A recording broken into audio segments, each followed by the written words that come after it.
জুলাই গণ অভ্যুত্থানে রংপুরে বেগম রোকেয়া বিশ্ববিদ্যালয়ের শিক্ষার্থী আবু সাইদ হত্যার ঘটনায় জড়িত ৪ আসামিকে আগামী ৯ এপ্রিল হাজির করার নির্দেশ দিয়েছেন আন্তর্জাতিক অপরাধ ট্রাইব্যুনাল। এই আন্দোলনের আইকনিক যে ব্যক্তি ট্রাইব্যুনালের চেয়ারম্যান গোলাম মর্তুজা মজুমদারের নেতৃত্বাধীন টিম এই নির্দেশ দেন। একই সাথে ৯ এপ্রিলের মধ্যে এই মামলার তদন্ত প্রতিবেদন জমা দিতে বলা হয়েছে।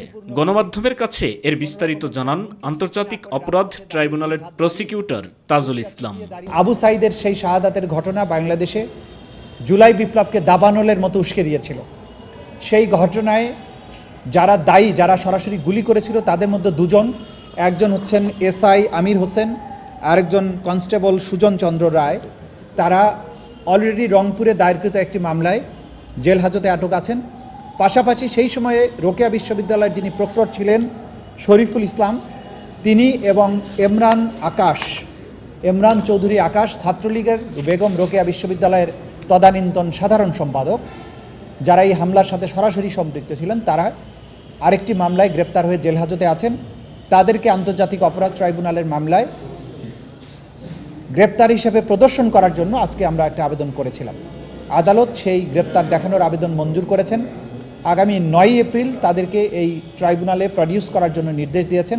জুলাই আগস্টে গণহত্যার অভিযোগে সাবেক প্রধানমন্ত্রী শেখ হাসিনার বিরুদ্ধে তদন্ত প্রতিবেদন চলতি মাসেই পাওয়া যাবে বলেও জানান তিনি। প্রধান আসামি শেখ হাসিনা সহ তার নির্দেশেই গোটা বাংলাদেশ জুড়ে এই অপরাধ সংগঠিত হয় এবং গ্রাউন্ড লেভেলে যে সমস্ত অফিসাররা এই মামলার ঘটনার সংগঠিত করে তাদেরকে সহ ৯ এপ্রিলের মধ্যে আশা করছি আমরা তদন্ত রিপোর্ট দাখিল করতে সক্ষম হব। আবু সাইদ হত্যায় এসআই আমির হোসেন, কনস্টেবল সুজন চন্দ্র রায়, বেগম রোকেয়া বিশ্ববিদ্যালয়ের প্রক্টর শরীফুল ইসলাম, ছাত্রলীগ কর্মী এমরান চৌধুরী আকাশ সহ অনেকেই সরাসরি জড়িত ছিলেন বলেও আন্তর্জাতিক অপরাধ ট্রাইব্যুনালকে জানিয়েছেন প্রসিকিউশন। বিশ্ববিদ্যালয়ের সামনের রাস্তায় তিনি যখন সাইদুর রহমান আবির, মাই টিভি, ঢাকা।